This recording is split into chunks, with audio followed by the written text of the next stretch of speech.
मालटारी बाजार में सपा कार्यकर्ताओं ने निकाली पदयात्रा। किसान गोष्ठी कर कहा, देश को गुलाम बनाना चाहती है सरकार। समाजवादी पार्टी के मुखिया व पूर्व मुख्यमंत्री अखिलेश यादव के आह्वान पर पूरे प्रदेश में सपा कार्यकर्ता गांव-गांव जाकर केंद्र सरकार द्वारा लाए गए तीनों कृषि कानूनों के विरोध पदयात्रा निकालकर संगोष्ठी कर रहे हैं।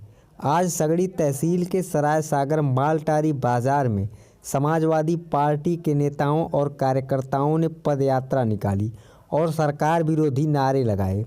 पदयात्रा के बाद बाजार के पश्चिम छोर पर स्थित खेल के मैदान के पास संगोष्ठी का आयोजन किया गया। संगोष्ठी को संबोधित करते हुए समाजवादी पार्टी के वरिष्ठ नेता शंकर यादव ने कहा कि यह पदयात्रा हमारे राष्ट्रीय अध्यक्ष अखिलेश यादव के आह्वान पर निकाली गई है। आज किसानों की बात को सुनने के लिए केंद्र सरकार तैयार नहीं है। वह अडानी और अंबानी की गोद में खेल रही है। यह अडानी और अंबानी का देश नहीं है। पूर्व विधानसभा उपाध्यक्ष श्रीकांत यादव ने कहा कि भारत को एक कृषि प्रधान देश कहा जाता है, जिसमें प्रधान शब्द कृषि के बाद आता है, लेकिन आज देश का प्रधान कृषि और किसानों का अस्तित्व ही समाप्त करना चाहते हैं। नए कृषि कानूनों से देश में जमाखोरी के साथ बेतहाशा महंगाई बढ़ेगी।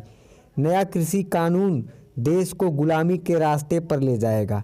इस काले कानून से किसान ही नहीं, देश की जनता को भी भारी कष्ट उठाना पड़ेगा। सरकार को किसी भी कीमत पर इस कानून को वापस लेना होगा। कार्यक्रम की अध्यक्षता करते हुए विधानसभा अध्यक्ष रामधरस यादव ने कहा कि भाजपा सरकार ने किसानों की आवाज़ को दबाने के लिए दमन का सहारा लिया है। किसानों पर या उनके समर्थन में खड़े लोगों पर मुकदमे दर्ज किए जा रहे हैं और कितने लोगों को जेल की सलाखों के पीछे भेज दिया गया है। लेकिन हम समाजवादी पार्टी के कार्यकर्ता किसानों के साथ कंधे से कंधा मिलाकर चलने के लिए तैयार हैं। कार्यक्रम का संचालन करते हुए विधानसभा सगड़ी महासचिव मिर्जा मसूद बेग ने कहा कि किसानों की शक्ति के आगे बड़ी से बड़ी ताकतों को नतमस्तक होना पड़ा है। भारत एक कृषि प्रधान देश है। 80% किसान खेती करता है। किसान आंदोलन के सामने रूस, अमेरिका और जापान जैसी शक्तियों को झुकना पड़ा है। केंद्र सरकार को भारतीय किसान आंदोलन के सामने झुकना ही पड़ेगा।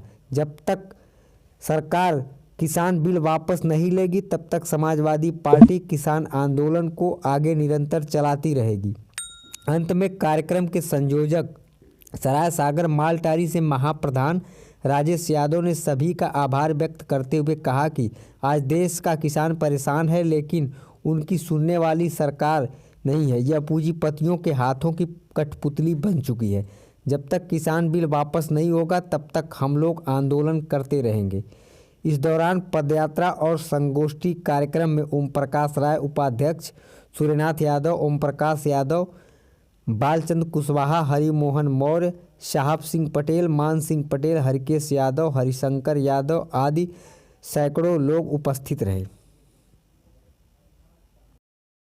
क्या उद्देश्य था? देखिए, ये पदयात्रा जो समाजवादी नेता, कार्यकर्ता, बूथ कमेटी और जिला पंचायत सदस्य लोग शामिल होकर के सारे लोगों ने जो पदयात्रा किया है, ये जो दिल्ली में जो किसान विरोधी कानून को वापस करने के लिए जो धरना चल रहा है, उस धरना में अपने को शामिल करते हुए जो है जन जागरण कार्यक्रम चलाया जा रहा है, जो कि आज मालटारी में इस कार्यक्रम के तहत आज पदयात्रा करके किसान को, जनता को माने बताने का काम किया जा रहा है। अब ये कई जगहों पे ऐसा कार्यक्रम चल रहा है और देख रहा हूँ किसान आप लोगों की किसान आंदोलित है, लेकिन सरकार आप लोगों की बातें सुनने को तैयार नहीं है। देखिए, सरकार तो अडानी और अंबानी के गोद में खेल रही है और जब तक उनका मामला नहीं करवट बदलेगा, तब तक किसान वजीद हैं। ये किसान का देश है, ये अडानी और अंबानी का देश नहीं है। वो तो यहाँ का पैसा लेके भाग जाएंगे, मोदी तमाम लेके भाग गए, ये भी लेके भागेंगे, लेकिन ये किसान रहेगा और किसान अपनी बात मनवा के रहेगा और यह काला कानून वापस होगा होगा होगा।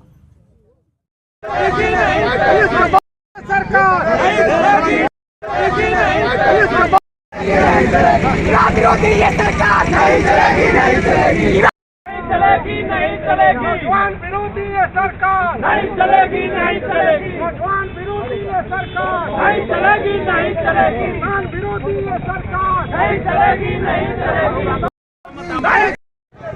जिंदाबाद जिंदाबाद राम सिंह यादव जिंदाबाद जिंदाबाद जिंदाबाद नहीं चलेगी, नहीं चलेगी, नहीं चलेगी।